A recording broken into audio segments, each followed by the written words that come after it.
Bueno, pues vamos a ver si seguimos. Ya en ese sentido, pues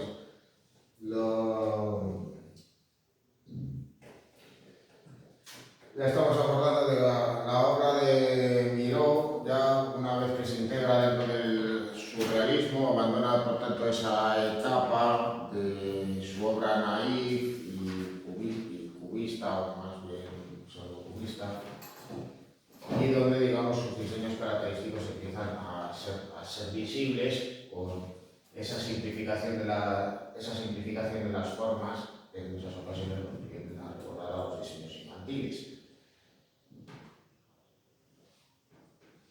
Pero de todos modos, en este momento, digamos que la recreación de obras con un aspecto, digamos, un tanto blando y líneas filiformes que nos pueden recordar al dibujo y la pintura automática, viene a ser reconocible en parte por la influencia de Max Ernst y de Yves Tanguy en su obra, pero también por el conocimiento de la obra pictórica de Vasily Kandinsky.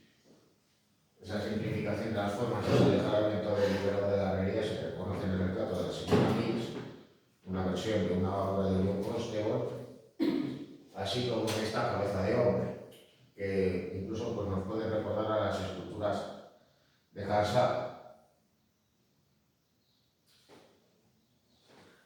Más obras de Miró, aquí tenéis pues, precisamente la que tenéis expuesta en el fondo de la clase, esa pintura de 1934. Otro elemento, digamos, propio de esta época es la inclusión de frases que él, digamos, pues estiliza escribiendo.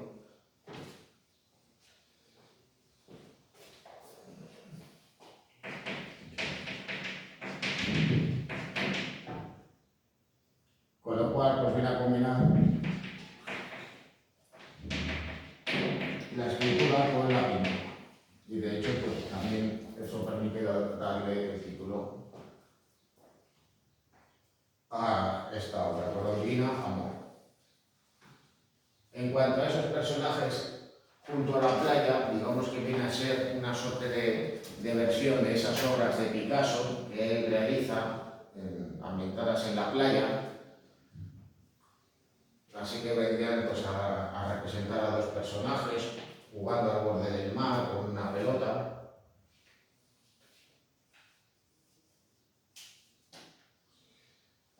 Viene a reconocerse, digamos, esas formas, digamos, más expresivas que vienen a acompañar, pues, precisamente a su producción en esa década de 1930.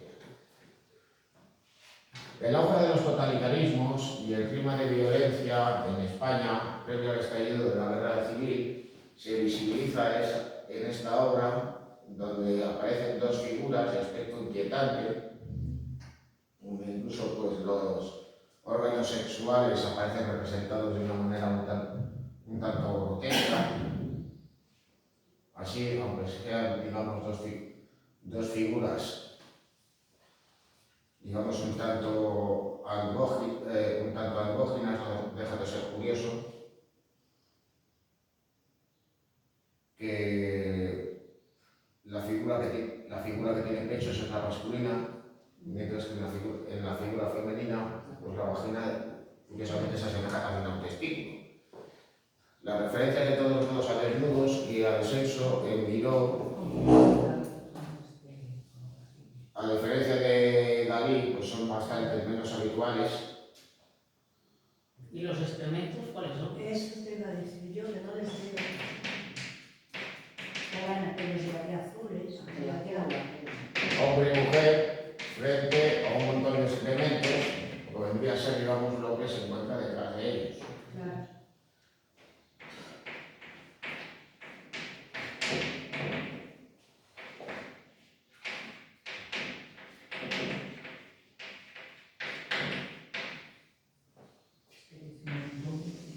Esto supone también, de todas maneras, regresar a un arte más figurativo, con un claro carácter expresionista, que se vendría a alejar de la simplificación de las formas que habían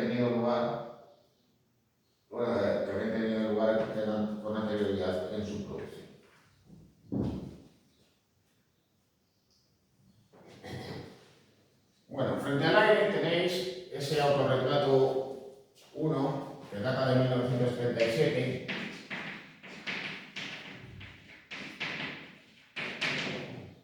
donde en parte, digamos que viene a anticipar la estética del brutalismo expresionista. Bueno, él se va a representar, como en el retrato que hemos visto con anterioridad, con un dibujo más preciso y con una intención, digamos, más expresionista, pero por encima de ese rostro que él dibuja, incluye estos trazos gruesos sobre la imagen, imitando pues también pues, esos diseños infantiles.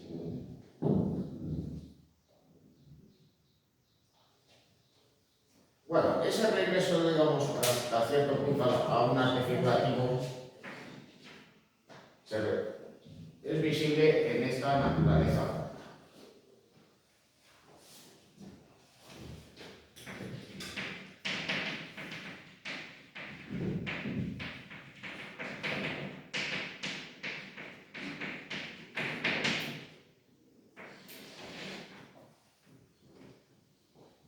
Un zapato viejo. Sí, ya no sé. Bueno, aquí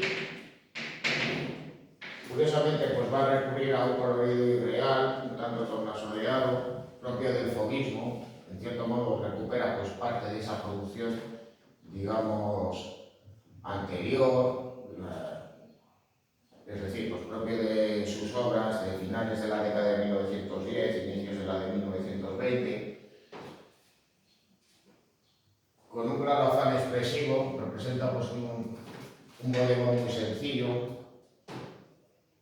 Al fin y al cabo pues aparece una pieza de fruta podrida sobre la que está clavado un tenedor, una botella de vidrio, presuntamente de alcohol o de licor, un mendigo de pan y el zapato pues, sobre la superficie, pues dándonos a entender, digamos, pues la situación en la que se encontraba pues, la población civil por aquel entonces, en tiempos de la guerra civil. Él, al fin y al cabo, se encontraba en Francia, le llegaban pues, evidentemente noticias, sobre todo de su Cataluña natal, conociendo por tanto pues, las dificultades en las que se encontraba la gente. Al fin y al cabo pues, no hacía falta estar en medio de los combates para sufrir las consecuencias. La población estaba desabastecida, sufría pues, evidentemente problemas de todo tipo y el más habitual pues, evidentemente era el hambre por la falta de alimentos. Claro, ¿por qué aparece el zapato? Bueno, pues por una cuestión tan simple como que la gente cuando no tiene nada que comer es capaz de comerse cualquier cosa, incluido también el cuero. Mucha gente se comía el zapato.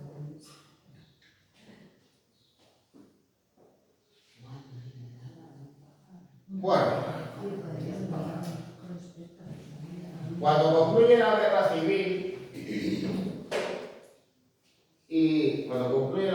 y estalla la Segunda Guerra Mundial, al igual que había sucedido con Picasso, Miró se vuelve, digamos, más introspectivo y abandona, digamos, ese arte, digamos, más expresionista y crítico, también, pues, ese alineamiento político que había manifestado y vuelve, digamos, a sus temas personales. Esto viene a ser un anticipo de la obra que vendrá después. Y es que va a recuperar esos elementos de trazos más simples, casi abstractos, lejanamente relacionados con la realidad, y que le va a llevar incluso a cierto abigarramiento compositivo, como vienen a ser su llamada serie de las constelaciones. Por otro lado, también Miró va a empezar a jugar con la propia superficie de los cuadros, jugando con los espacios vacíos, pero también empleando otro tipo de materiales. Al fin y al cabo, la superficie sobre la que pinta no es lienzo de algodón o de lino, sino que es artillero. En ese sentido, digamos que se va a anticipar a lo que luego realizarán los artistas informalistas de la década de 1950 y 1960 en España, como por ejemplo Antonio Tapies. Bueno,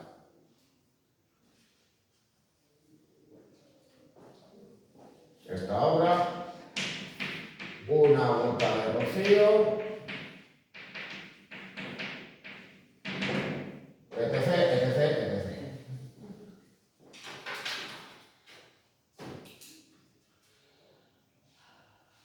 Bueno,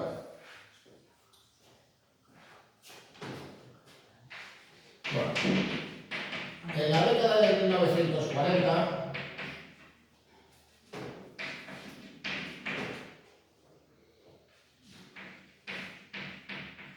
va a abandonar de manera definitiva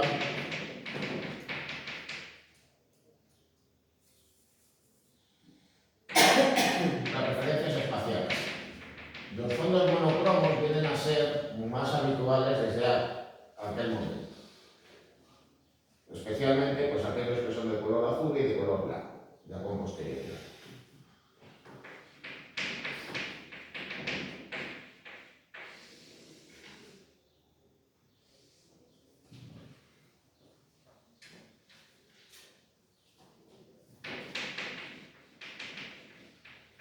Y va a encaminarse más hacia la abstracción, recreando figuras simbólicas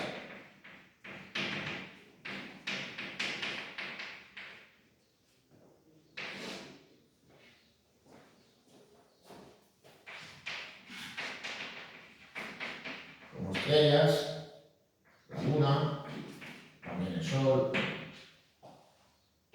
pájaros,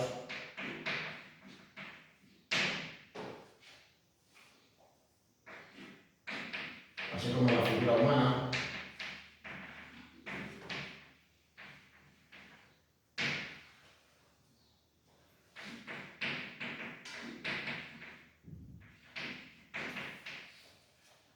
Y partes, digamos, de los mismos, como pudieran ser los ojos, como pudieran ser las alas o los picos.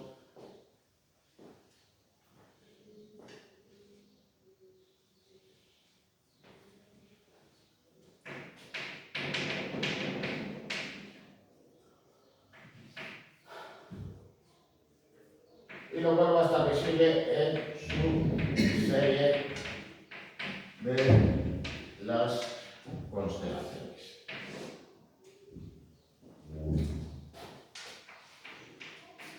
Los cuales también se vienen a caracterizar por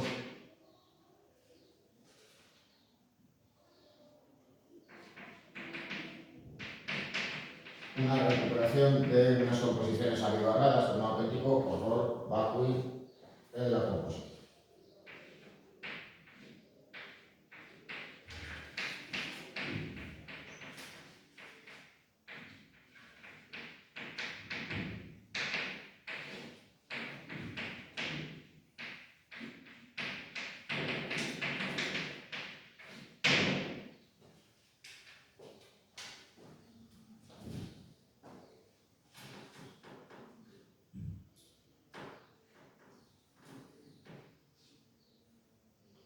Bueno, tenéis de todos modos un anticipo en esta obra, figura de noche guiado por las huellas fosforescentes de los caracoles, que vendrían a ser estas marcas de un ligero color verdoso.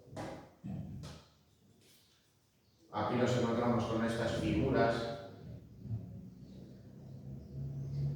de forma simples, alejadas de la realidad, pero con elementos antropomorfos, y donde pues vendrían a estar pues, presentes pues, elementos simbólicos que incorpora el artista a esta obra, como es el hecho de representar aquí una estrella.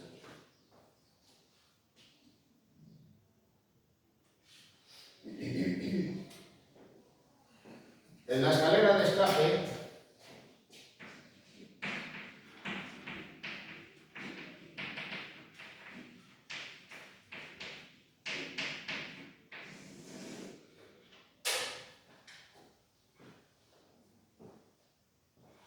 está presente, digamos, esos elementos pues, propios de su obra de los años 30, de carácter más expresionista, pero alejándose más de la realidad.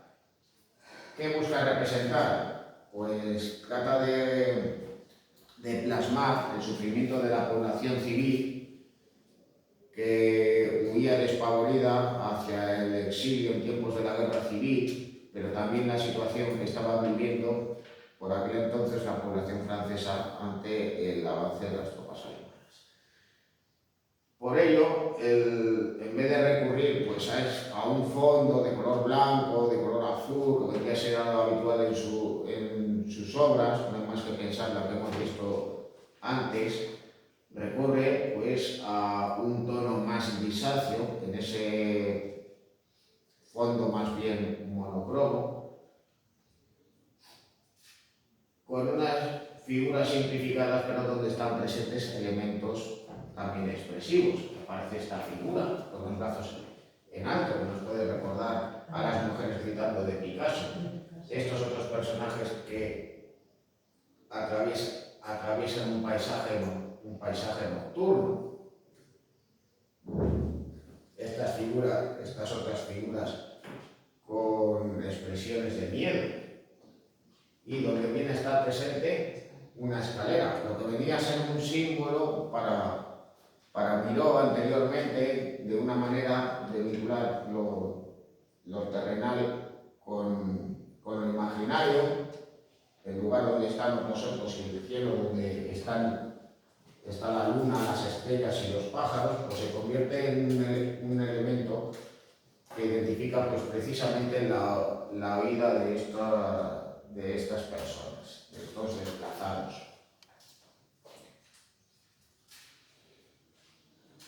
Bueno, la poetisa viene a ejemplificar perfectamente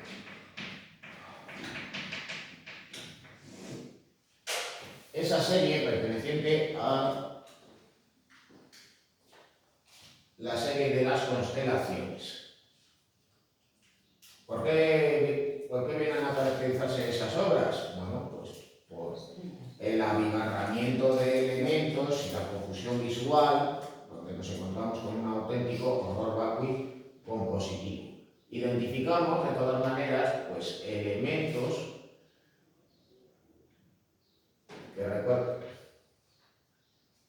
que recuerdan vagamente la realidad.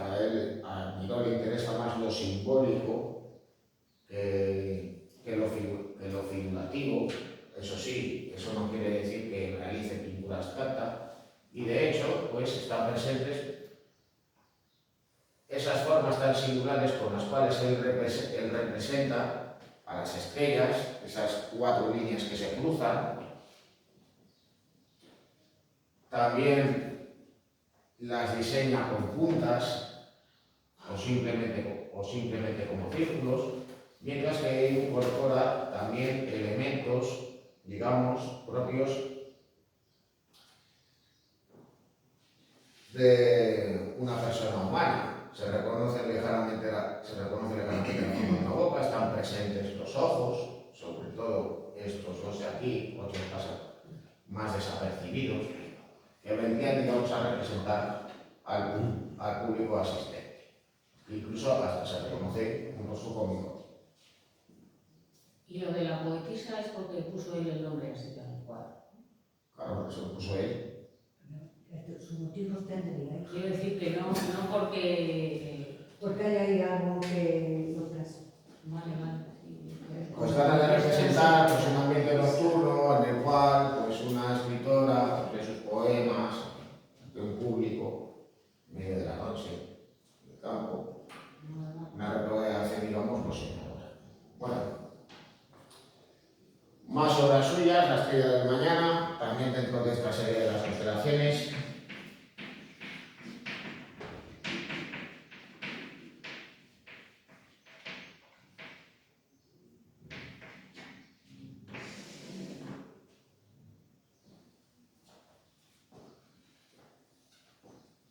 Luego la canción del Ruiseñor, que tenéis aquí.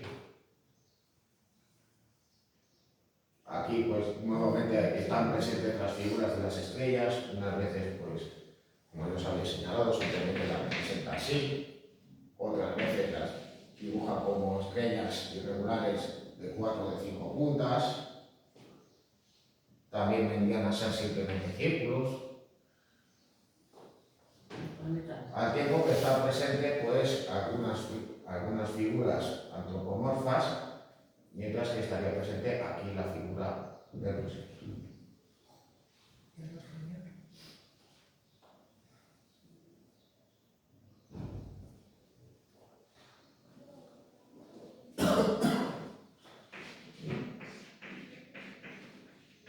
Luego ya a la derecha tenéis otro ejemplo, otra obra de una serie de las constelaciones, que es mujer rodeada por el vuelo de un pájaro. Es difícil de leer que, joder. Al fin y al cabo, pues luego ya posteriormente esta serie va a ir depurando elementos, realizando formas más simples, de un tamaño mejor y jugando con los espacios vacíos, pero aquí nos encontramos con un auténtico horror bajo y compositivo, es lo que vienen a caracterizar estas obras. Bueno, más pinturas vinculadas a las constelaciones.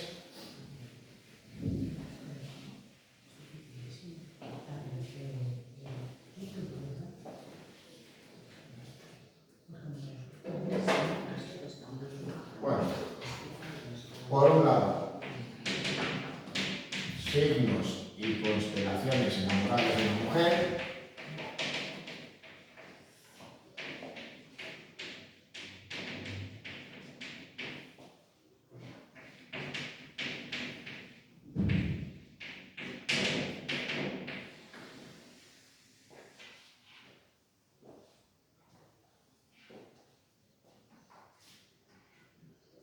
Y luego, por otro lado, el bello pájaro que descifra lo conocido a una pareja de enamorados. El bello pájaro, ¿dónde está el pájaro? Es que es difícil verlo. Por más que lo Difícil, busques. ¿cómo que difícil? Es que Esta el sería... título es que luego es difícil verlo Es en que el claro, cuadro. luego además pues la confusión visual pues, nos lleva de todos modos a identificar figuras, pero también a no saber exactamente, por decirlo de alguna manera, qué es lo que tenemos delante. Digamos que las dos figuras antropomorfas serían estas, aunque claro, aquí también reconocemos, digamos, una suerte de rostro de felino, también una suerte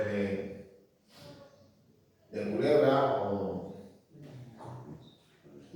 de serpiente. Aquí en cierto modo se incluiría la figura de un pájaro.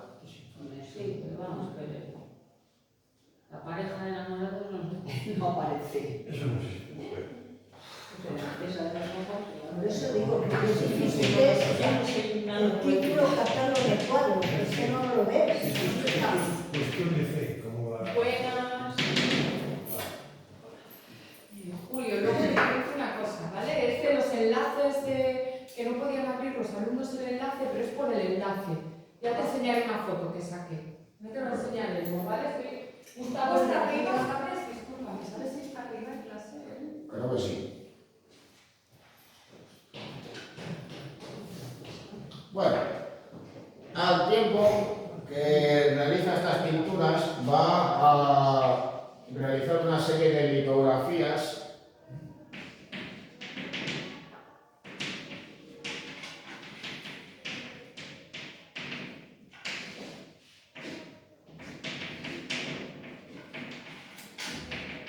dedicadas a Barcelona.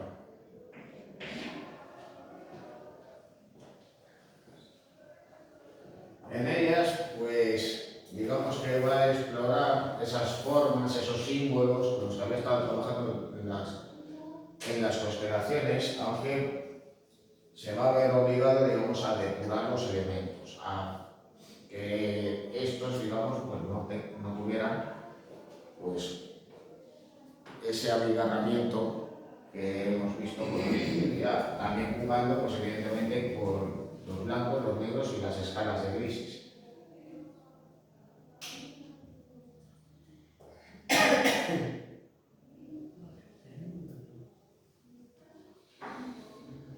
Bueno, según va avanzando la década, como podéis comprobar en estas obras, Miró va regresando a una mayor simplicidad, abandona ese abigarramiento compositivo y las figuras van a ser más simples, van a ocupar un espacio mayor y van a ser, digamos, más reconocibles sobre la superficie. Continuando pues, con esa eliminación de los elementos espaciales y sometiendo a las formas a un mayor proceso de abstracción. Sería el caso pues, de estas obras que tenéis aquí, el puerto, mujer y pájaros al amanecer y figuras y perro frente al sol. Bueno, sí, verlos se ve. El sol y figuras.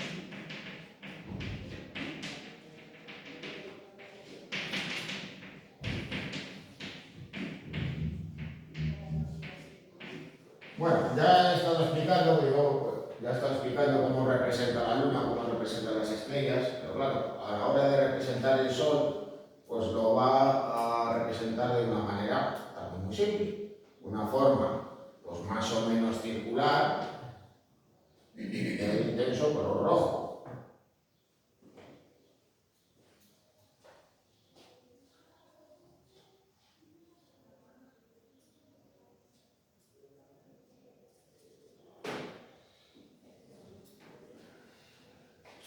Bueno, en pintura va a abandonar, digamos, ese color uniforme de los fondos y curiosamente pues va a llevar a cabo esas estampaciones pues, de masas de color dispuestas de una manera más bien aleatoria que nos pueden recordar también a las obras del expresionismo abstracto. Al fin y al cabo, pues Miró influyó en dichos artistas, pero a su vez también influyeron en él, ya veremos cómo. A su vez, en este lienzo va a incorporar estos trozos de cuerda, anticipando pues, precisamente a esa concepción que tienen los artistas informalistas de la pintura, los cuales pues, van a jugar con la superficie y van a incorporar materiales no artísticos, es lo que vendrá a realizar, pues, por ejemplo, Tapies en sus obras.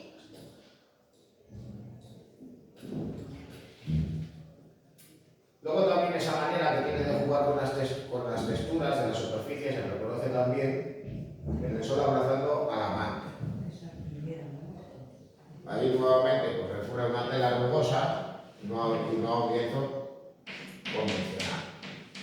El sol abrazando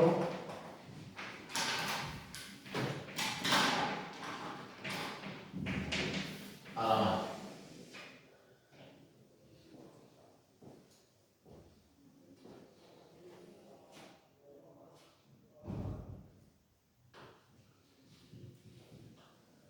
Y fruto también de esa progresiva depuración de los elementos formales, esa simplificación de las formas que llevan a que éstas tengan un tamaño mayor en la superficie y que la confusión visual sea menor,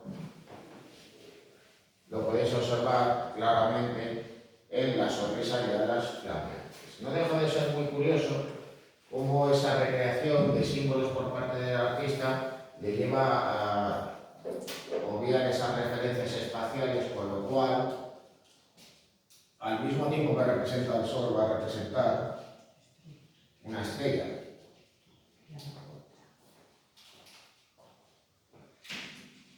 La sonrisa de alas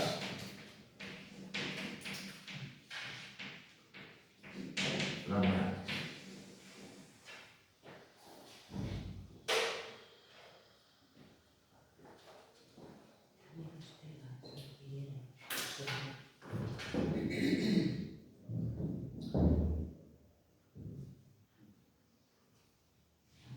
Bueno, en la lección de Esquilla nos encontramos con algo distinto de lo que hemos visto de la obra anterior. Hemos visto de todas maneras, digamos, esos trazos simples y delicados, con un dibujo, digamos, de líneas muy delgadas, delimitando perfectamente las formas. Aquí ya nos encontramos con trazos más gruesos e incluso observamos cómo pintura gotea, ha goteado sobre la superficie.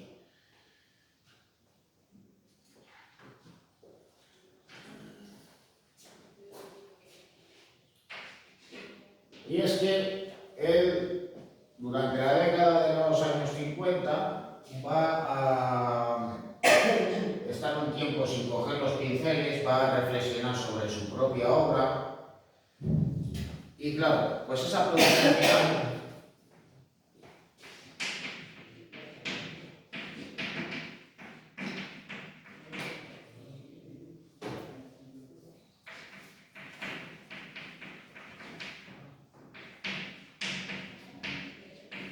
viene a presentar, digamos, características muy concretas. Al igual que había sucedido con Picasso, Miró pues prácticamente va a estar trabajando hasta el final de sus vidas, hasta el final de su vida, explorando también nuevas formas de expresión.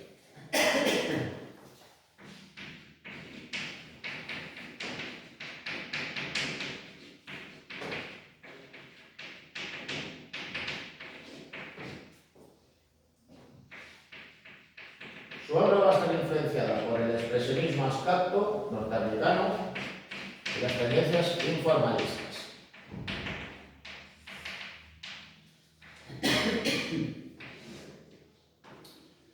Pero también, y esto lo manifestó en persona, también le va a influir la caligrafía japonesa. Naturalmente que en ese arte tradicional japonés, los artistas, ¿qué es lo que hacen? Pues naturalmente que van a escribir un texto, pero el tratamiento del mismo tiene un grado componente artístico, vinculado también pues a la mentalidad zen y a la religión sintoísta. Claro, a nuestros ojos, esos caligramas, ¿qué es lo que nos parece? Nosotros que no sabemos japonés, bueno, al menos yo, pues nos parecen formas abstractas, alejadas de la realidad, pero también simples y expresivas. Esa simplicidad le va a interesar a Miró, con lo cual, y esto también, digamos, lo decía él va a realizar obras que costaba más idearlas, es decir, el buscar los medios y el sentido de aquello que quería representar, que la propia ejecución de la misma. Observando una obra como la lección de esquí, pues evidentemente vamos a pensar que Miró no empleó mucho tiempo para pintar físicamente la obra. Porque al fin y al cabo, pues, lo que va a incorporar, digamos, son elementos más bien informalistas. Al fin y al cabo, él había empleado el dibujo automático en sus composiciones. Propiamente esto no lo es, pero viene a ser, digamos, una continuación de esas obras anteriores que había realizado.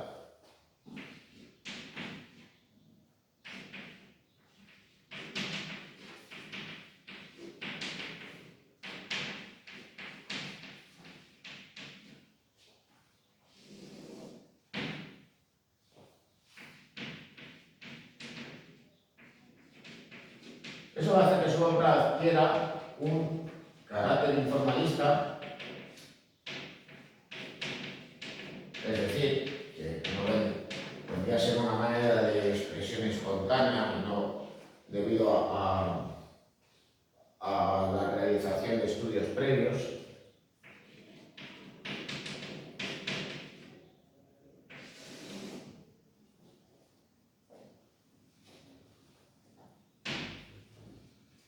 Estas expresiones vienen a caracterizarse también por el empleo de una gama cromática reducida, que dominan los colores puros, como viene a ser el negro, el azul, el rojo, ya que la simplicidad en las formas va acompañada también con esa simplicidad en el uso del color. Por todo ello, también los fondos monocromos van a ser también protagonistas, especialmente los de color blanco.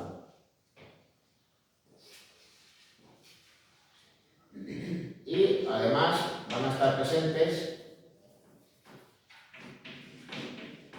elementos de gran tamaño en relación con el soporte,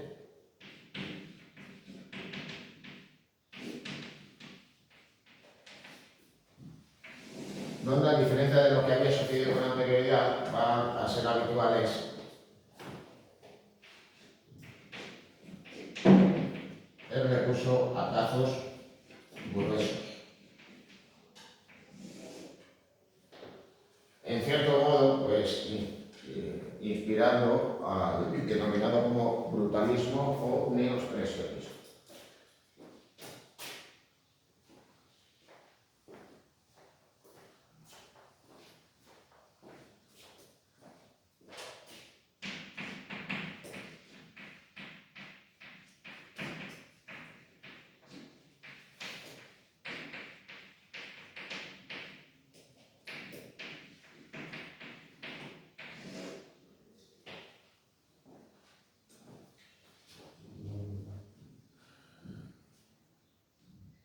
Al tiempo que realiza estas obras, Dalí también se va a preocupar por otro aspecto. Digamos que el hecho de obtener el primer premio en la Bienal Internacional de Venecia, pues le va a permitir consagrarse internacionalmente y no tener ningún tipo de problema económico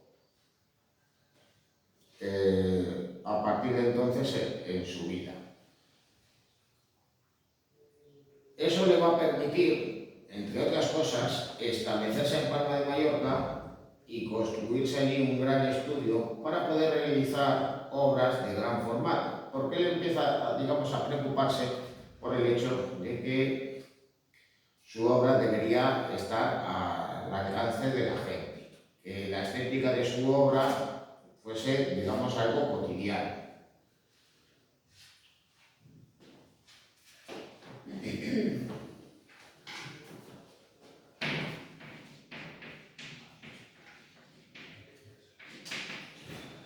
Así que a partir de este momento va a realizar obras de gran formato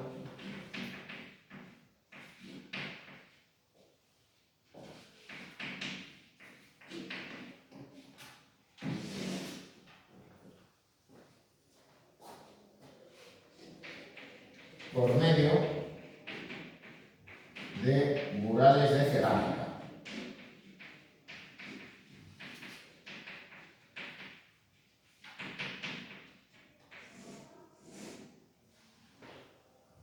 Él va a realizar los diseños, o un colaborador suyo va a ser quien los realice. También puede ser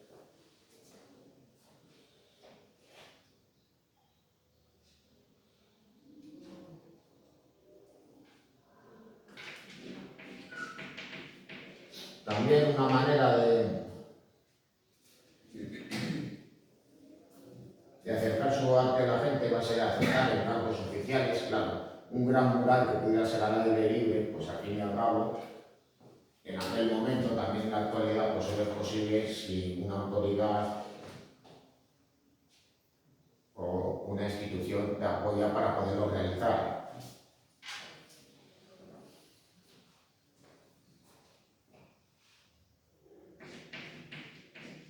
Otra manera, digamos, también de acercar su obra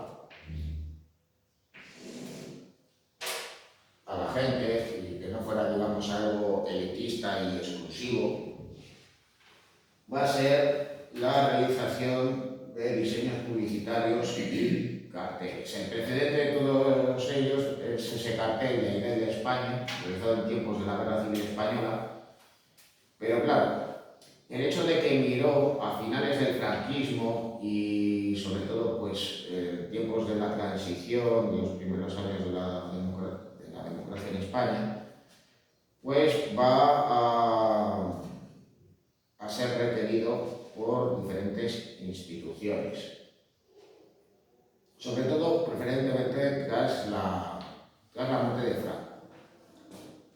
¿Por qué? Bueno, contaba ya con más de 80 años, Picasso ya había fallecido. Y al fin y al cabo, mientras que Dalí había sido un artista vanguardista, pero alineado con la dictadura, ya fuera por convencimiento o por conveniencia, cuando no las dos cosas, en cambio Miró pues era visto como alguien más vinculado a la modernidad, con una estética bien distinta y diferente, y con un lenguaje que casaba más con los de los medios publicitarios que el de Dalí, aunque de todas maneras, curiosamente, también Dalí participó en este tipo de diseños, como veremos luego más adelante. El caso es que, por un lado, Miró nos dejó el llamado Sol de Miró, ese emblema que identifica pues, internacionalmente al turismo en España. Al fin y al cabo, pues esa forma a qué nos recuerda pues, al sol, a la playa también, pero incluso podemos pensar en un ruedo. Luego, a su vez, también realizó el cartel publicitario de la Copa del Mundo de Fútbol de 1982. Dalí también pretendía realizarlo, pero quien lo llevó a cabo finalmente fue Joan Miró, para enfado del artista ambudanés. Aquí, claro, pues recurre pues, a esos elementos simbólicos, alejados de la realidad, pero no plenamente abstractos, porque aparecen dos figuras que aparentemente se están abrazando en una celebración. Luego también, pues digamos, pues están presentes elementos, digamos, de cosecha propia, como el sol, una figura que nos recuerda a un caracol, también una luna.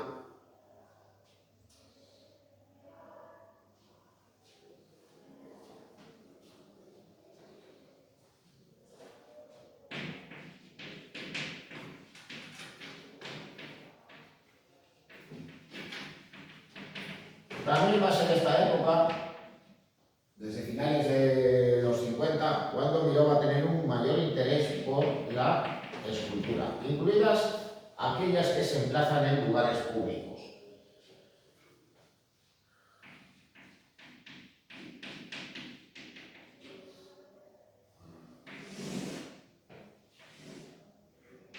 ¿Y qué era lo que buscaba? Pues no trataba de realizar esculturas sin más, o diseños de cerámica sin más, o diseños de tapices sin más, sino que buscaba, mediante un lenguaje personal,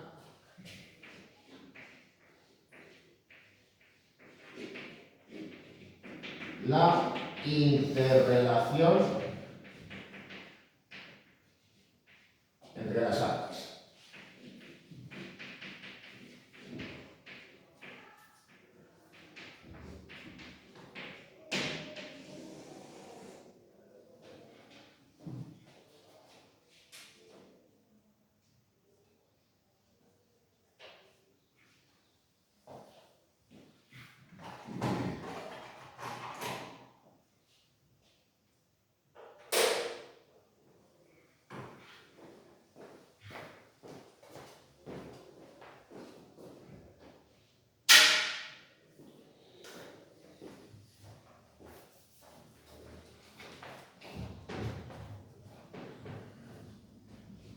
Bueno, pues obras de esta época, les puedo ir citando algunos ejemplos. Uno ya lo hemos visto con anterioridad y es fruto de esos encargos oficiales que él tiene en esa época. Empieza a tenerles a finales del franquismo y sobre todo, pues van a ser más numerosos, tras la muerte de Franco.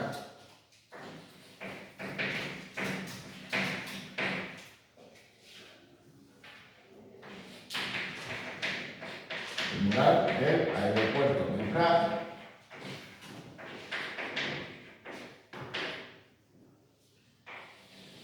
Mural en el que trabaja junto con su colaborador, el ceramista Joan Artigas. También colabora, pues por cierto, también en estas dos obras. Bueno, vamos a recordar obras del autor, la lección de esquí.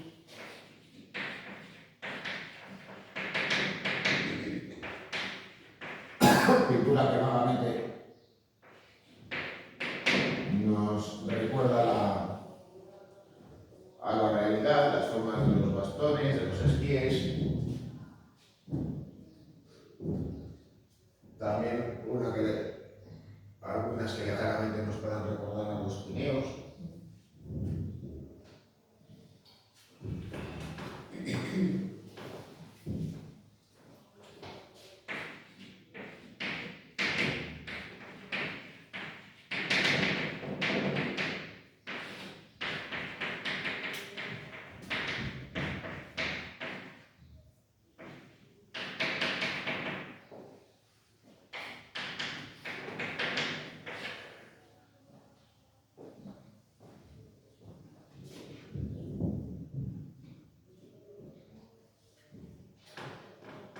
Bueno, otros ejemplos venían a ser pues esa búsqueda de la monumentalidad, pero también de transmitir su estética y hacerla accesible a la población. Lo tenéis en esa escultura de tamaño colosal, Mujer y pájaro.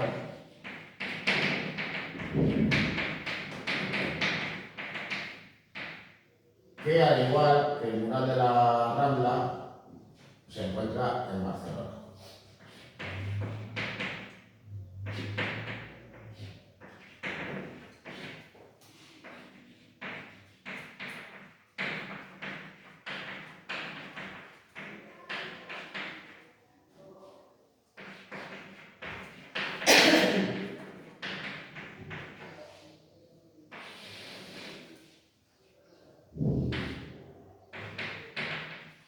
Ahí además pues, podéis comprobar de todas maneras que claro, pues el diseño pues, sufre el paso de los viandantes por la calle, con lo cual pues, cada cierto tiempo tienen que hacer reparaciones sobre el mismo. Bueno, más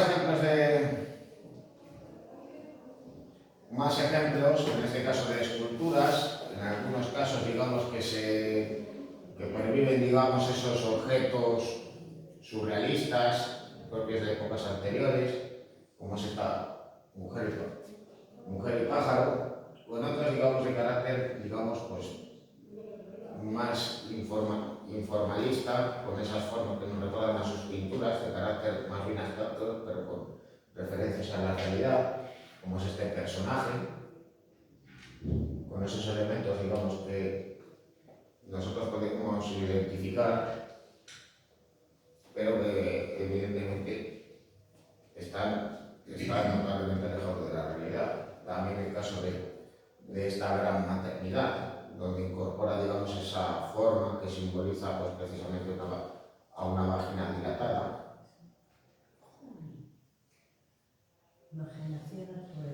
Bueno, quizá de este momento, aparte de su Mujer y pájaro de Barcelona, las esculturas más conocidas que realiza en este momento son las dos que tenéis en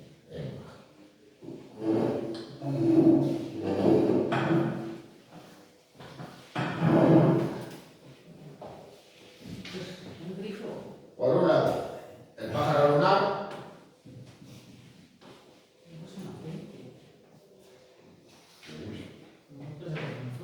que tenéis a la izquierda,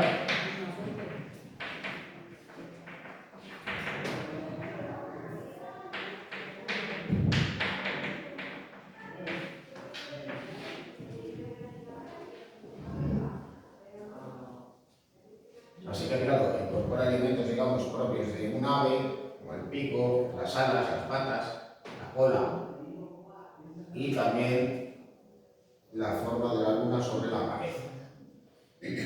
Mientras que en el caso del personaje, pues viene a ser algo semejante a lo que hemos visto con anterioridad.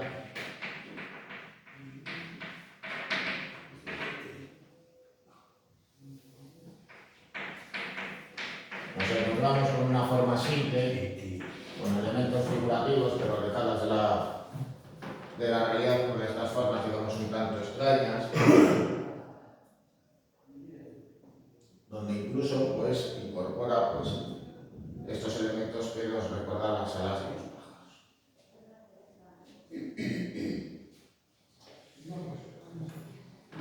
Desde luego que el mural más conocido, o más bien los murales más conocidos internacionalmente de Miró, son los dos que tenéis en imagen, que son los murales del Sol y de la Luna. Es la sede de la UNESCO en París. Como los humanos, eso sí que se ve bien.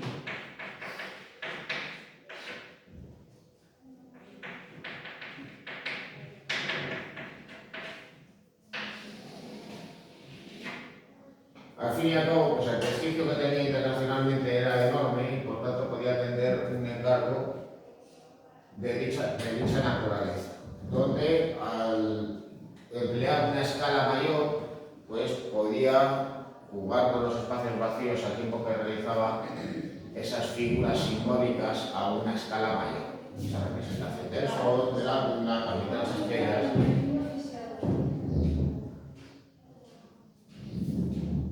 Donde va a estar presente pues, unas figuras hasta cierto punto de aspecto antropomorfo que tenéis aquí, frente a estas otras que nos pueden recordar a unas vacas. Pero son, bueno, ¿se llaman, has dicho? ¿A unas? A unas vacas, Ah, es que no te...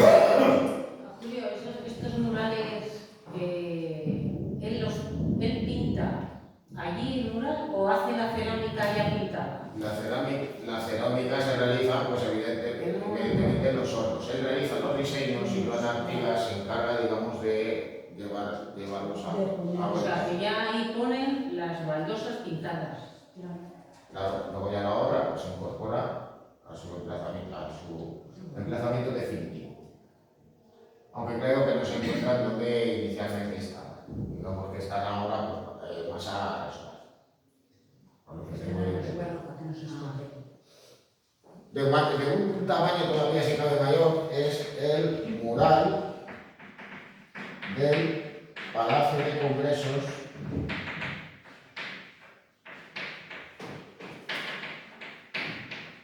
de Madrid.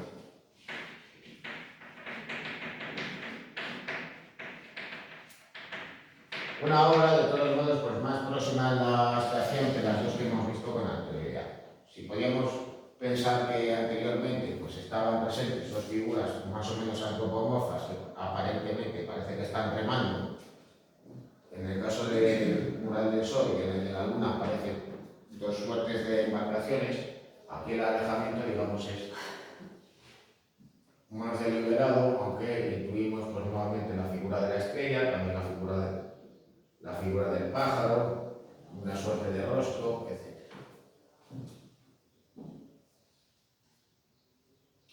¿Y cómo es su obra pictórica en ese momento? Pues viene a estar caracterizada, por tanto, por el informalismo, con la incorporación, digamos, de elementos, digamos, pues más propias del expresionismo abstracto y del informalismo que de la obra anterior de Miró. De hecho, pues llega, incluso, pues, en este caso, a arrojar directamente pinturas sobre la superficie para representar la violencia de la represión que sufrieron los estudiantes franceses en tiempos de mayo del 68.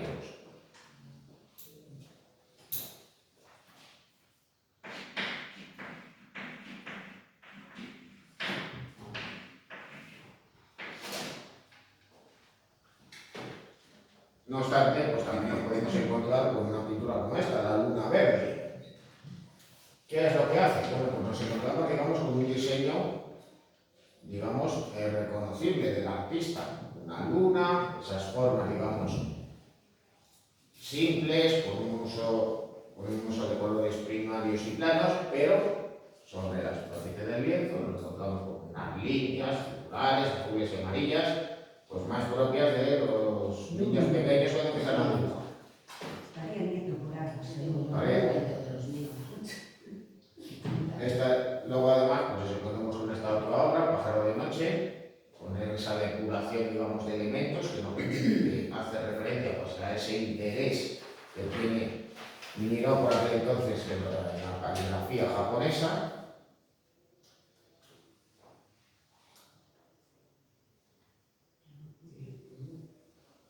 Más ejemplos de aquella época: El vuelo de la libélula frente al sol, una obra, pues, digamos, semejante.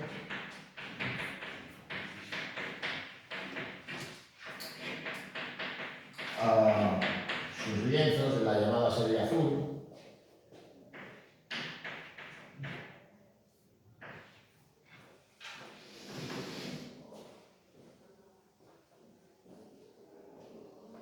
Viene a estar presente, digamos, ese azul, digamos, tan peculiar, tan singular de la obra de Miró, como ya hemos estado viendo en obras anteriores.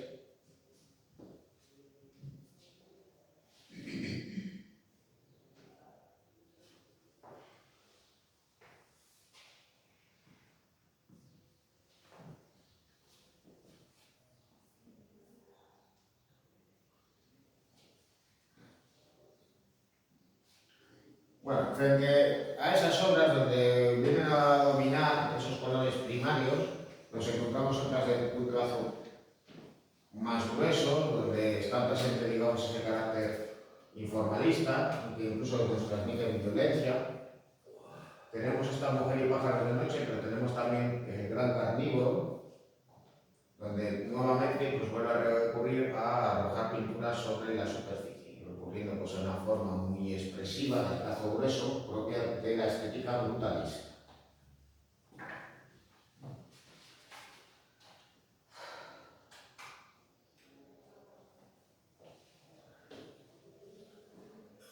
Bueno, en la serie que veis arriba, el tríptico La esperanza de un condenado a muerte, recrea de manera simbólica pues, un acontecimiento que tuvo lugar en los extractores del franquismo, que evidentemente pues, sacudió a la sociedad española, pero sobre todo a la catalana de aquel momento.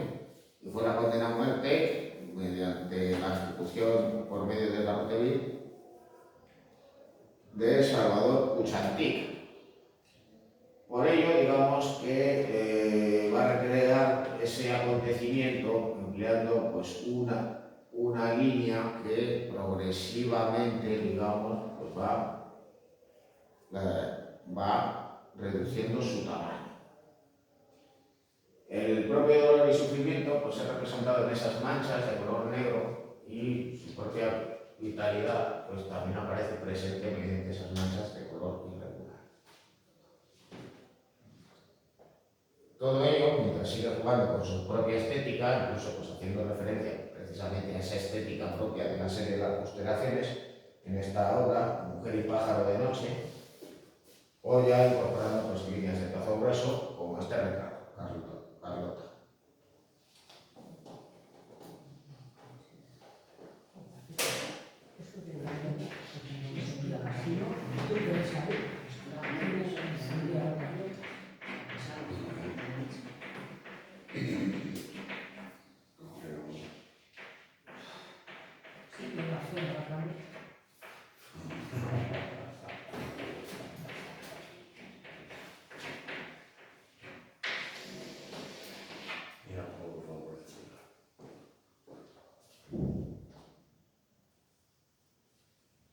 Bueno, pues acerca de la influencia posterior de Joan Miró.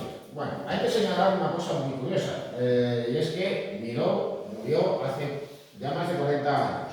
Y sin embargo, la estética de su obra y su arte sigue siendo rupturista, y pese a esa búsqueda de ser aceptado popularmente a través de esos encargos oficiales, pues digamos que su obra genera pues una importante inadversión por gente, no digamos gente común, sino pues especialmente también gente vinculada al mundo de la cultura y de las artes. Por otro lado, pues sigue siendo, digamos, habitual la incomprensión generalizada de sus obras. Él, al fin y al cabo, pues decía que su obra no era abstracta, y sin embargo, la gente considera a las obras de Miró, no digamos ya las de su última etapa, sino de etapas anteriores, como abstracta. Claro, ¿eso en qué se visibiliza? Bueno, pues claro, personalidades tales como Albert Boadella o Fernando Sánchez Cabo, pues han criticado su obra. Por citar, digamos, dos ejemplos, aunque, bueno, tampoco es que sean, al menos por mi parte, pues con mis intelectuales de cabecera. Criticaban todo,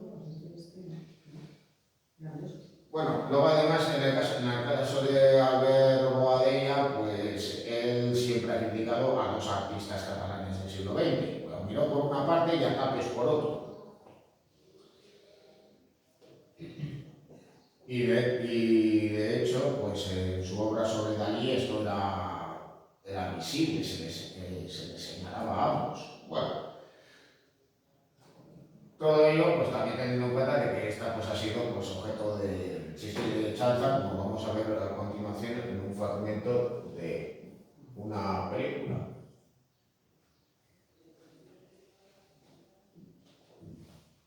Es que son difíciles de ver. Sí, pero precisamente las obras de Boadilla, con las obras.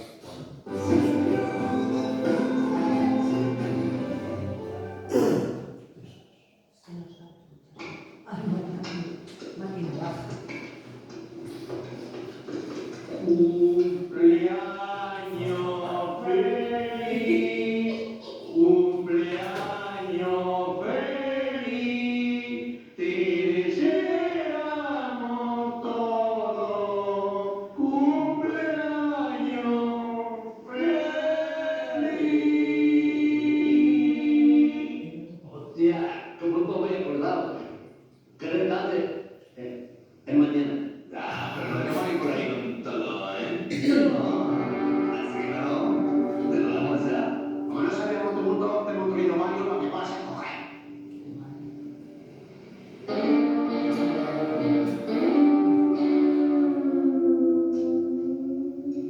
Coño, ¿eso qué es?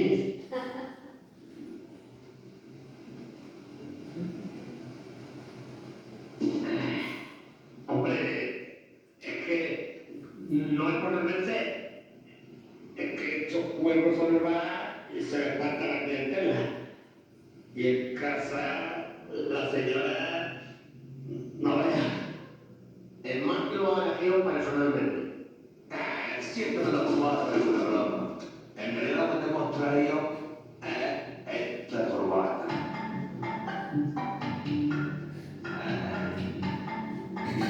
Pues normal, es de comodidad. Qué corbata más chula. La bandera verde, el más azul. Oye, muy fina. Está muy bien. ¿Qué te parece? ¿Te gusta la corbata? Mames, qué bonita. Está visitante. Entonces no lo puedo. Oye, ¿cómo has conseguido sacar la corbata de ese cubo sin que sonara la hambre? Como en la mesa, coño. Como todo el mundo.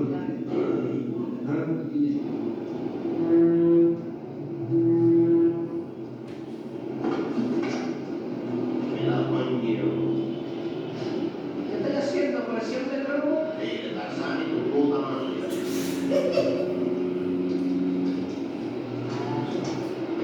Pues te puta. Y desde de siempre les aparatos, solo siento tanto un camello junto. Mira, Chris, pregúntale aquí a Manolo.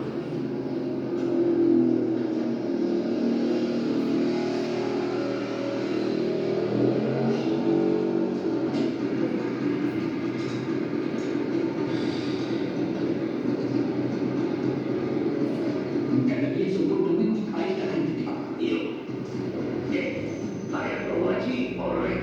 Mira, aquí hay unos cartones, pero están todos llenos de pintura. Es que cuando uno no quiere ir, mejor quedarse en casa. Fíjate hasta dónde he llegado. Ay, no entender. Bueno, esto de todas maneras pues sirve como un ejemplo de chanza, pues en una de las películas basadas en el cómic de Mami Navaja publicado en la revista satírica del jueves. Bueno, de todos modos, pues digamos a esta cuestión, yo pienso también juicio, no se debería de obviar, ¿no es cierto? Es que la influencia de Joan Miró es enorme.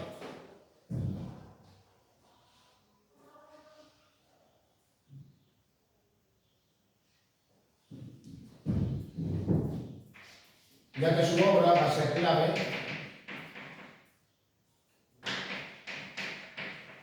en la difusión de la estética del surrealismo,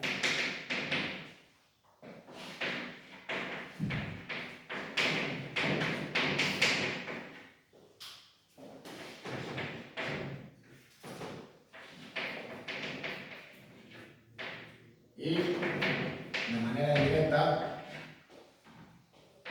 también del arte abstracto.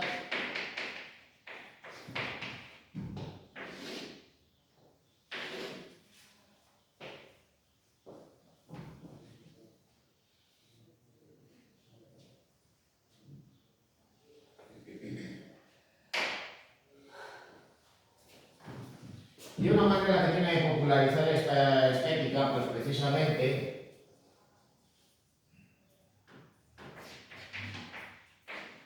va a ser a través de esas obras de gran formato que realiza gracias a esos encargos sociales.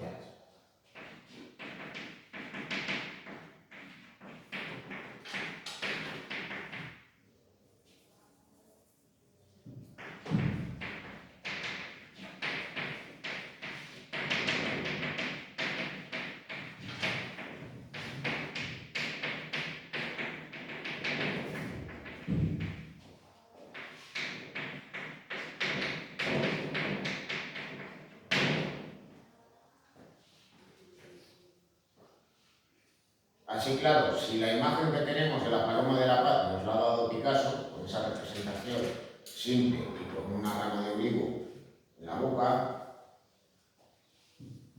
si pensamos en el logo que representa internacionalmente a España y que simboliza, digamos, su promoción del turismo en el exterior, pues difícilmente nos podemos imaginar ya, y pese a la antigüedad que tiene su diseño, pues otro que no sea el Sol de Miró.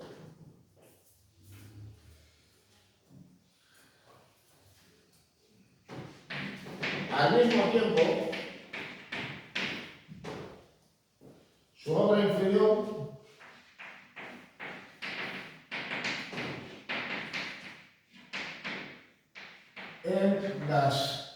en el arte de la posvanguardia.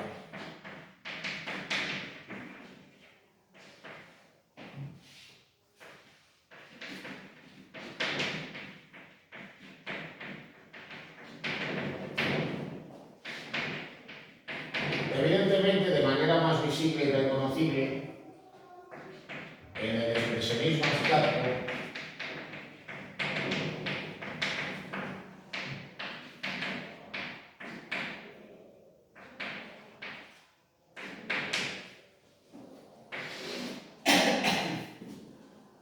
y el informalismo,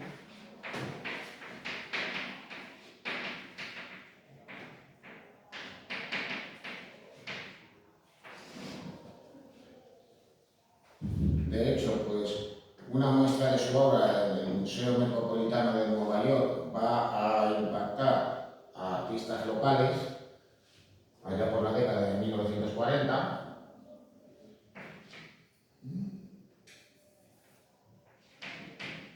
Como en los informalistas europeos.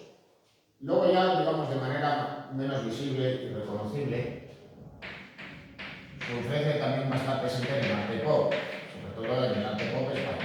Bueno, tenéis de todas maneras dos ejemplos. Bueno, por un lado tenéis una obra de Antoni Tàpies. Bueno, esto digamos que no se parece a las obras que hemos visto con anterioridad, salvo pues en su representación de un ambiente nocturno donde está presente la luna y las estrellas. Pero de todas maneras hay que atender a la obra de Antoni Tàpies. Bueno, acerca de él, digamos que al igual que otros artistas, pues un periodo de enfermedad pues va a hacer lo que se inicie en el arte. Sus primeras obras van a ser de carácter surrealista, pero curiosamente van a estar influenciadas más por las obras de Leonora Carrington o de Remedios Varo que por la obra de Miró, como viene a ser ese lienzo, así. Sin embargo, ya más adelante, la depuración de elementos, el empleo de símbolos, como pudiera ser el caso de la Cruz de Tàpies, y el juego con las texturas de las superficies que él trabaja, vienen a estar influenciadas directamente por las obras de Miró. Bueno, eso por una parte. Por otro lado tenéis esta obra de Eduardo Arroyo, La muerte de Miguel Hernández. Cuando recrea esta escena, pues se va a inspirar precisamente en los diseños del artista allá por la década de 1930. No deja de ser un artista pop, pero el arte pop en España es diferente del de otros países, es diferente del arte pop norteamericano, del arte pop británico, porque los artistas españoles como Eduardo Arroyo, también en el caso del equipo Crónica, van a realizar obras donde está presente también una crítica social y política. Al fin y al cabo, pues Eduardo Arroyo se exilió en Francia y residió en París durante bastante tiempo, no regresando a España hasta después de la muerte de Franco.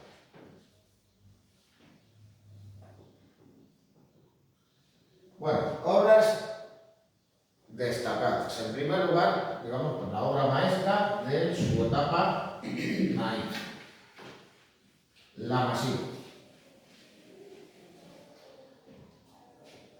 Él va a representar a la masía familiar, pero evidentemente de manera realista no.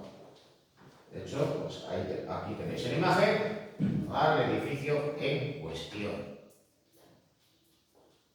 Bueno, ¿veis este lateral, no? Es este.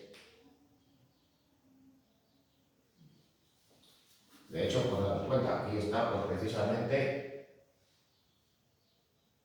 este elemento que tenía la polea para poder llevar pues, cosas a la parte superior de la vivienda.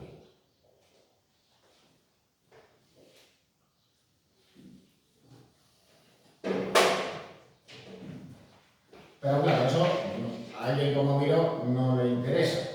Él digamos que parte de algo propio de su formación como artista. Y es que él se veía obligado, al igual que sus compañeros de clase, a salir al campo y luego regresar al aula para luego realizar una interpretación del paisaje que habían visto. Lo tenía que hacer sin tomar apuntes del natural.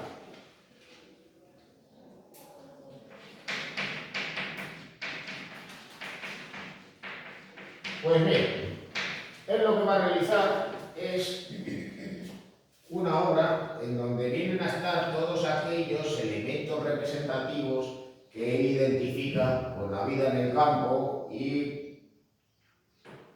con el entorno de los payeses y sus masías. Así que claro, va a estar presente la huerta, la vegetación, los útiles, cacharros, algunas actividades, digamos, propias de dicha vida, como es al fin y al cabo el burro tirando la noria o una mujer junto a un pilón,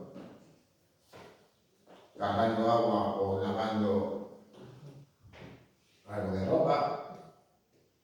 También diferentes animales, incluso sus propios restos. Todo ello, digamos, representando todos esos elementos que quería plasmar, en esa visión que tiene, digamos, de ese entorno. Incluso, pues, literalmente va a abrir este espacio, con lo cual va a representar esta cuadra como un espacio interior, pero también representando su exterior. A su vez, también va a estar presente, digamos, elementos propios del cubismo, con unas visiones, digamos, simultáneas. Los cacharros pues, se pueden ver de frente, pero están, digamos, volteados, girados para poder ver el cuerpo mejor en su interior. También se va a desinteresar por las proporciones. No hay más que ver el tamaño de este cabritillo en relación al gallo. Todo ello, pues digamos, pues dentro de esa estética naif, deliberadamente alejada de la realidad y próxima a la pintura de Rousseau, el aduanero. No hay más que ver, pues, por ejemplo, pues este tratamiento tan estilizado y real que tiene este árbol.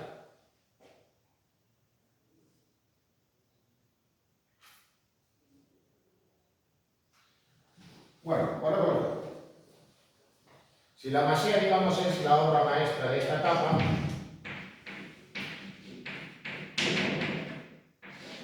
el Carnaval de Arlequín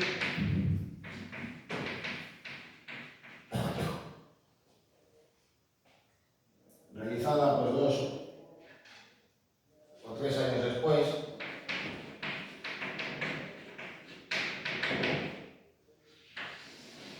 ejemplifica pues perfectamente esa evolución hacia el surrealismo una vez que entra en el grupo de Breton a su llegada a París. Bueno,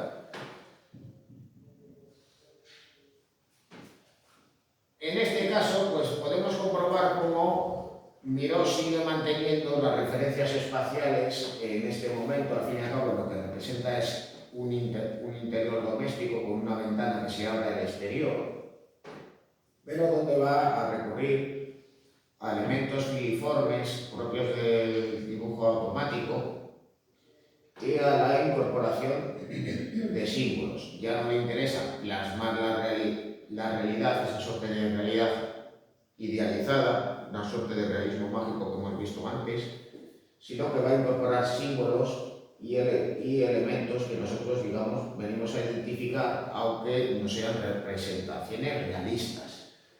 Así nos encontramos con la figura del arlequín, acompañado de un músico y con diferentes figuras que en parte nos recuerdan a animales, en parte también a juguetes, con lo cual también hay una referencia, digamos, un tanto a la infancia, al fin y al cabo, sobre esta suerte de personaje que no se sabe muy bien si es un mosquito, una mariposa o un pájaro, pues nos encontramos con un dado. Esa referencia, por tanto, a los juegos de la infancia. No puede evitar, de todos modos, pues también incorporar esos elementos,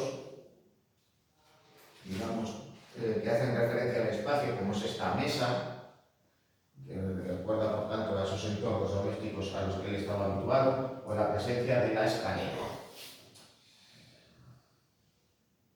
Todo ello pues, nos lleva a una composición abigarrada, con una evidente acumulación de elementos, como hemos visto en la obra anterior, y ahí digamos esa sensación de caos compositivo. Bueno, ahí tenéis de todos modos pues, en detalle estas figuras. estas formas que nos pueden recordar pues, esas representaciones quizá de ángeles, de hadas, de figuras un tanto fantasmales, que podían representar, digamos, pues, la inspiración que pudiera tener un artista, un músico, con la aparición, digamos, de la escalera, que tendría que ser esa vinculación entre lo real y lo imaginario. Todo ello, digamos, en un tratamiento en el cual en el color predominan los colores planos, pero donde se busca también, digamos, la creación de una suerte de ritmo compositivo por influencia de la pintura abstracta de Kandinsky. De hecho, pues el tratamiento del color viene a asemejarse en parte a la obra de dicho autor ruso. Bueno, ahí tenéis de todos modos esa escultura del pájaro lunar. Ahí delante, en medio de esa sala, donde se encuentra la serie azul.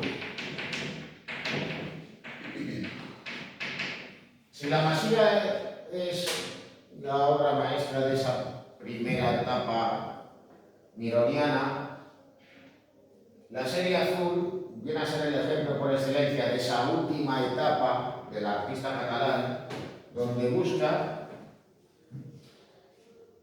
la depuración de elementos y una máxima expresividad a base de formas y figuras mínimas muy cercanas a la abstracción, cuando no directamente abstractas. Él se viene a inspirar, pues sobre todo, en el caso de estas obras, en el expresionismo abstracto norteamericano y ya particularmente en la pintura de Marlowe. Bueno, aquí de todas maneras tenéis un ejemplo, que he referido a otro.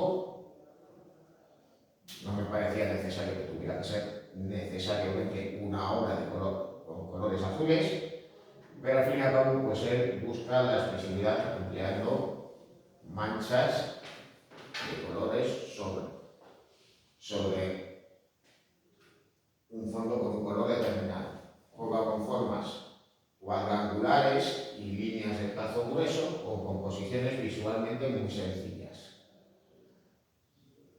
Pues bien, algo semejante es lo que hace Miró, empleando un número mínimo de elementos sobre un fondo de color azul. Es azul, digamos, tan característico en muchas de sus obras, jugando también pues, con la propia expresividad de los espacios vacíos. Bueno. En primer lugar, tenéis como ejemplo el azul. En este caso, emplea una línea muy simple, marca una diagonal compositiva, frente a estas manchas semejantes a las que puede realizar alguien si directamente aplasta el pincel sobre la superficie, y esta línea de color rojo un tanto difusa.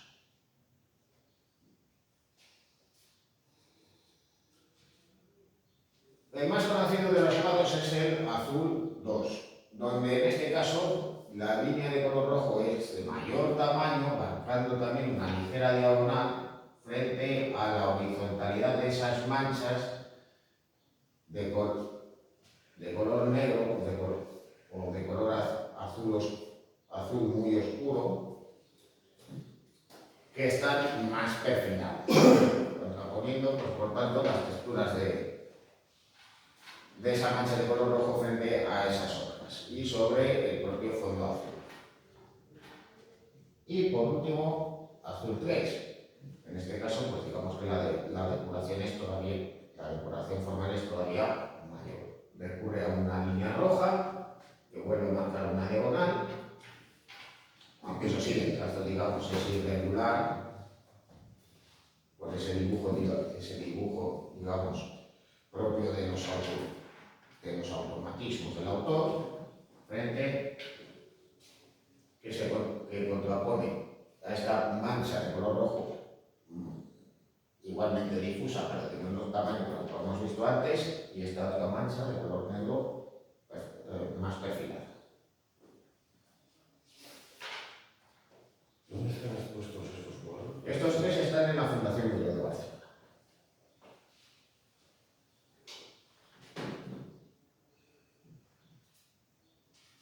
Bueno, pues ya con esto pues hemos terminado con Miró y vamos a empezar con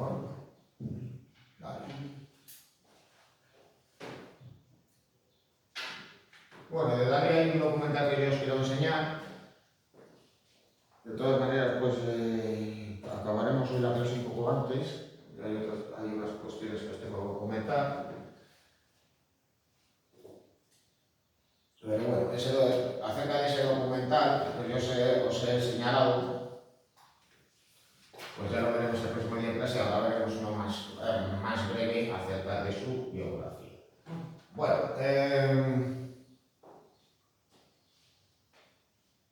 Bueno, aquí vemos esta fotografía conocida del artista, el llamado Dalí atómico, donde he representado pintando, donde aparece su cuadro de Lega, donde retrata precisamente a Dalí.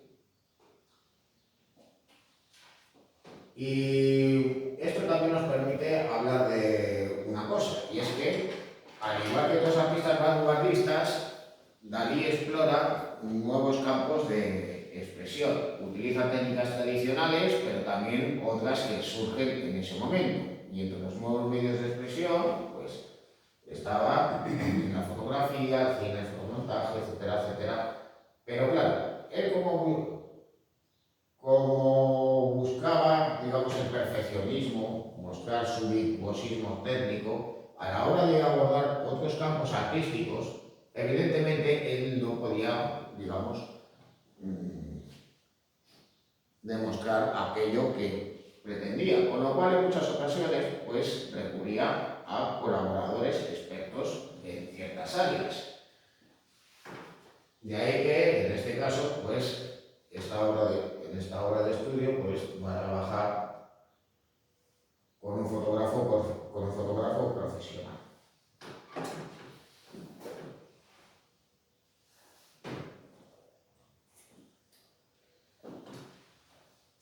Bueno, para hablar sobre él, pues primero vamos a ver, por tanto,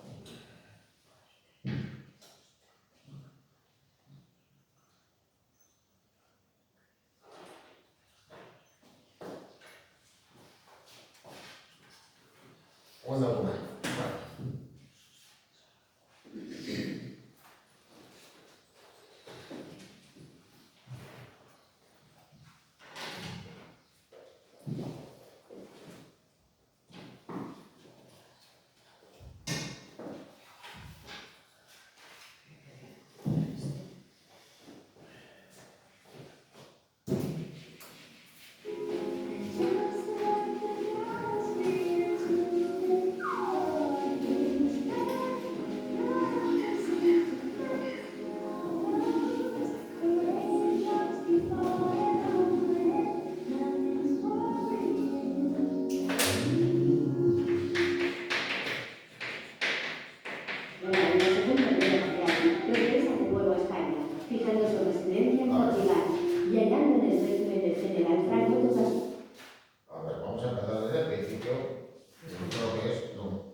Al año siguiente, Dalí se alojó en la célebre residencia de estudiantes de Madrid para comenzar sus estudios en la Real Academia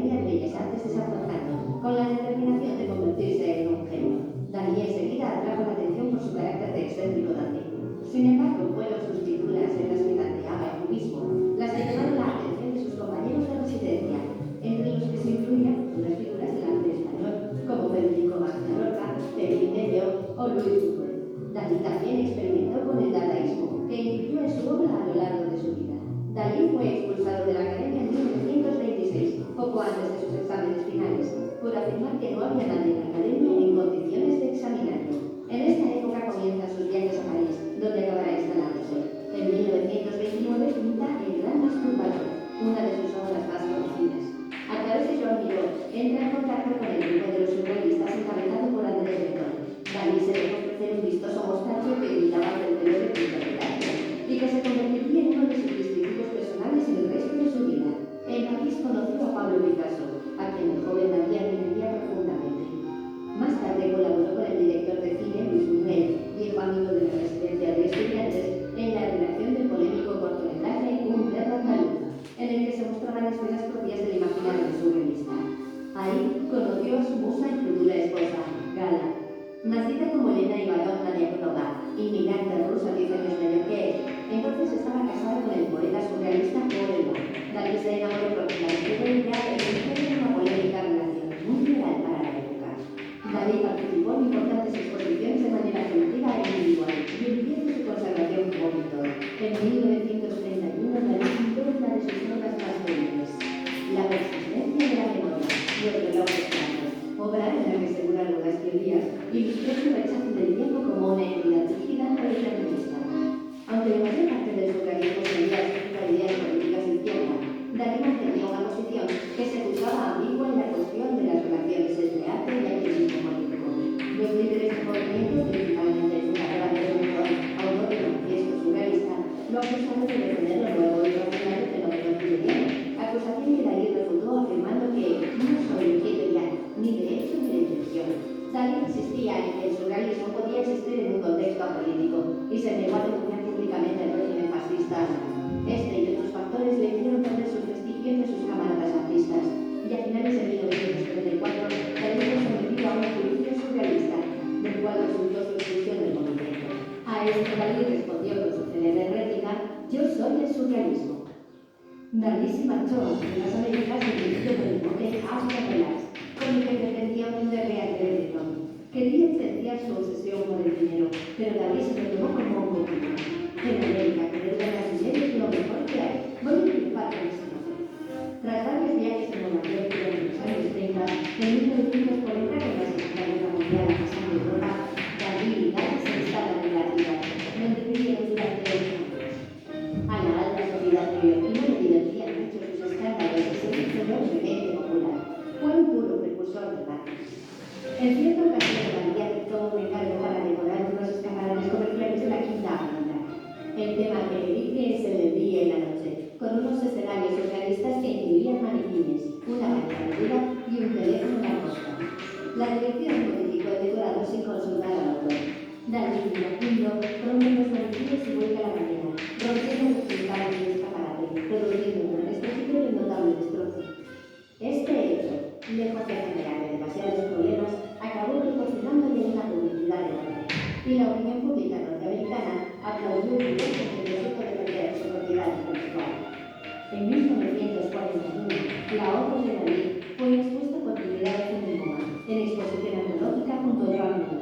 Al año siguiente, la editorial Berkeley Press de Nueva York publica The Secret Life of Salvador Dalí. En este película americano acabó convocando con cineastas de la talla de Alfred Hitchcock o Walt Disney. Habiendo finalizado la Guerra Civil Española y la Segunda Guerra Mundial, regresa de nuevo a España, fijando su residencia en Portugal y hallando en el régimen del general Franco una suerte de facilidades, lo que le convierte en blanco de muchas críticas. Su aproximación al catolicismo se fue haciendo más marcada, influida quizás por la conmoción causada por la bomba de Hiroshima y el amanecer de la era nuclear. El mismo Dalí denominó esta etapa de su arte como el periodo místico nuclear. Su intención parecía ser la síntesis de la iconografía cristiana con imágenes en descomposición relacionadas con la física nuclear, como se desprende de obras como Corpus y Percobus. A Salvador Dalí le apasionaba estar al corriente de todos los adelantos científicos y tecnológicos del siglo XX. Mantuvo contacto con numerosos investigadores y premios Nobel. En 1963, y en honor a sus descubridores Watson Crick, Dalí fue el primero en publicar la estructura de la molécula de ADN o ácido desoxirribo nucleico. En el año 1969, la empresa española Chupa Chups, en un intento de expandir la marca a nivel internacional, buscó la ayuda de la ciencia catalana. Por una tarifa millonaria, le pidieron a Dalí que les rediseñara el logotipo para así alcanzar sus objetivos comerciales. Dalí solo tardó una hora en realizar este diseño. Gala murió en 1982. Tras su muerte, Dalí perdió su entusiasmo por vivir. Se mudó de Figueres al castillo de fútbol que había comprado para Gala y donde ella había aparecido. El 23 de enero de 1989, oyendo su disco favorito, Tristana y Soldado de Richard Wagner, un Galicia muy deteriorado muere en figuras. Tenía 84 años. Dalí es conocido quizá por su faceta más histriónica, pero fue un trabajador nato. Produjo alrededor de 25.000 pinturas a lo largo de su carrera, además de decenas de ilustraciones para libros, litografías, diseños escenográficos, vestuarios y una ingente cantidad de dibujos y esculturas y proyectos paralelos de fotografía y cine. Salvador Dalí fue un genio que muchos tacharon de loco. Dalí dijo: la única diferencia entre el loco y Dalí es que Dalí no está loco.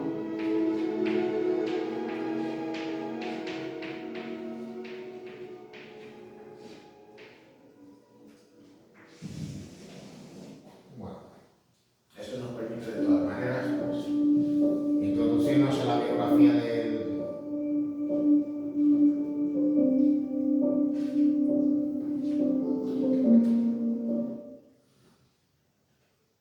nos permite de todos modos pues, aproximarnos a la figura del artista. Bueno, hay que señalar que él pertenecía a una familia de la localidad de Figueras, en la región del Ampurdán, en la provincia de Girona, con una posición económica bastante desahogada. Su padre era abogado y notario, y eso, pues digamos, pues, le permitiría a Salvador Dalí en su niñez encaminarse hacia el mundo de las artes, a pesar, digamos, de las tiranteces habituales entre padre e hijo. Él, digamos, pues se crió entre algodones, como un auténtico niño mimado, tenía un carácter, aunque pudiera parecernos lo contrario, por su imagen pública bastante tímida, que de todas maneras, pues no evitaba que tuviera ciertas salidas de banco y ciertas gamberradas infantiles por aquel momento, la manera, digamos, de llamar la atención por un lado y tratar de evitar su timidez enfermiza. El caso es que, de todos modos, pues él se forma como un pintor local, demuestra tener aptitudes para ello y con tan solo 15 añitos expone por primera vez un lienzo en el Teatro de Figueres. Esto va a permitir que su familia decida que ingrese en la Academia de Bellas Artes de San Fernando. Allí recibe una educación formal, academicista, basada en la tradición, pero por otro lado, en la residencia de estudiantes va a entrar en contacto con otras personalidades que van a poner en contacto con el arte de las vanguardias. De esas amistades que él labra en esos años van a destacar dos personas. Por un lado, Federico García Lorca y por otro lado, Luis Buñuel. Bueno, Dalí va a ser expulsado de la Academia en 1924, va a estar fuera durante un tiempo, va a volver a matricularse y en 1926 va a abandonar la misma sin haber completado sus estudios. Eso le imposibilitaría, pues, para poder ejercer la enseñanza, aunque desde luego que se pudo ganar la vida más que sobradamente sin haber acabado sus estudios.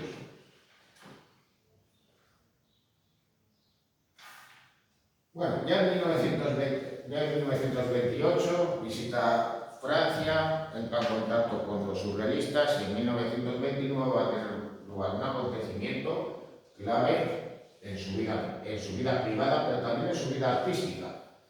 Y es que va a ser cuando va a empezar su relación con Gala Eluard. Ella por entonces estaba casada con el poeta Paul Eluard, uno de los miembros del grupo surrealista, y dicha pareja y también otras amistades se dirigieron hacia la Costa Brava, allí a veranear.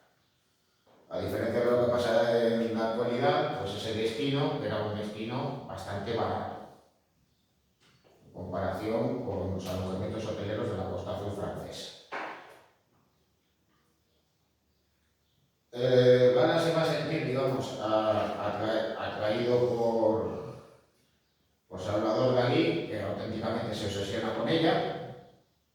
va a romper con el pintor y va a empezar su relación con Dalí, casándose con él a la década siguiente y formalizando su matrimonio con la Iglesia en la de 1950. Ivana va a ser más que su mujer, va a ser su musa inspiradora de muchas de sus obras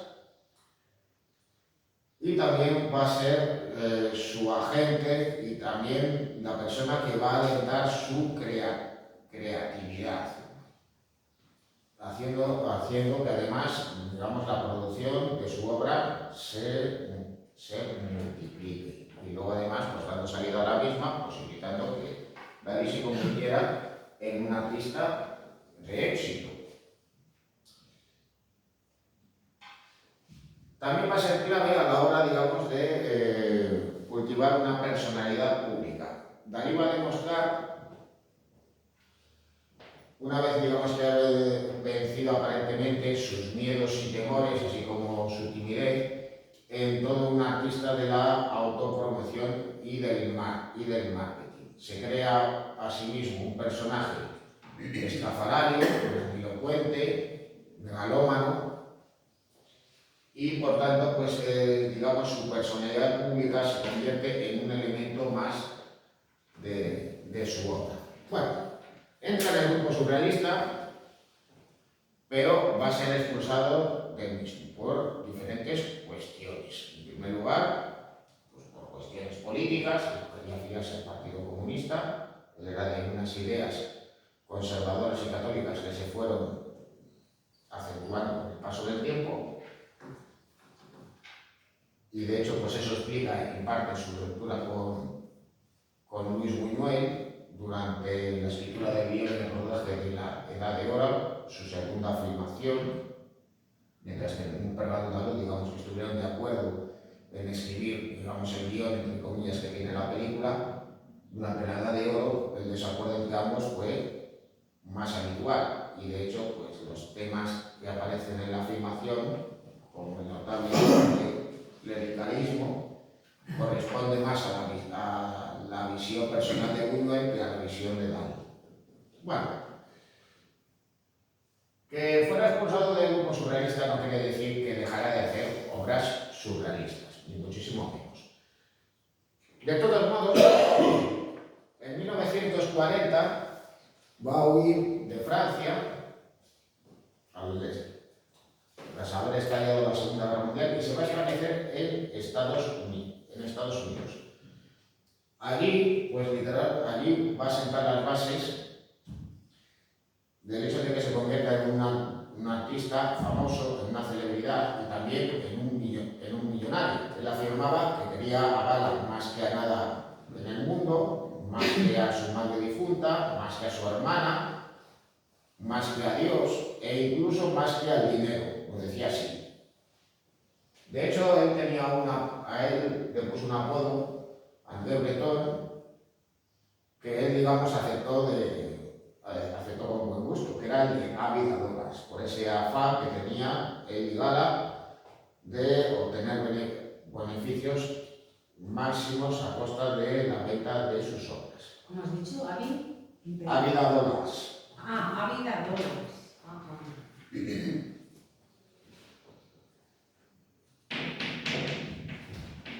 Regresó a España en 1948, algo, digamos, que le enemistó con buena parte de las personalidades de la cultura de la época, tanto las exiliadas como las del interior. Su figura fue aceptada por el régimen franquista porque, por muy extravagante y estrambótico que fuese, digamos que su figura era más bien inofensiva, no cuestionaba la situación política de España y la situación en el franquismo, aunque naturalmente el asesinato de García Lorca le afectó profundamente. Luego, a su vez, digamos que Dalí se dejó querer para poder seguir realizando su obra, vendiéndola y recibiendo, pues, beneficios por parte del digamos que fue una relación interesada por ambas partes.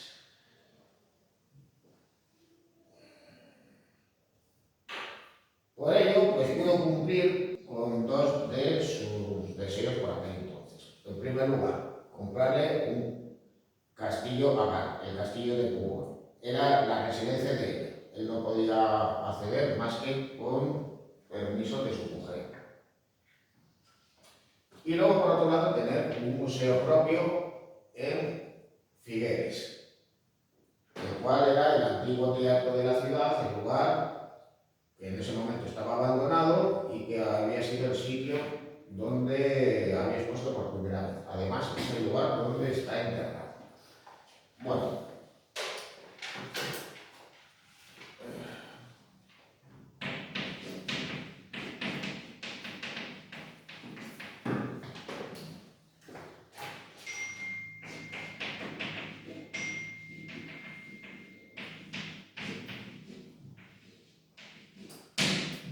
Bueno, los últimos años de Dalí fueron bastante duros. La muerte de Gala en 1982 supuso un trauma para él. Además, sus problemas de salud deterioraron gravemente en esos años, lo cual, pues evidentemente, no solo afectó a su arte, sino a su propia calidad de vida, ya en sus últimos años, falleciendo en Figueres a la edad de 85 años. Y curiosamente el mismo año en el que falleció su hermana Ana María.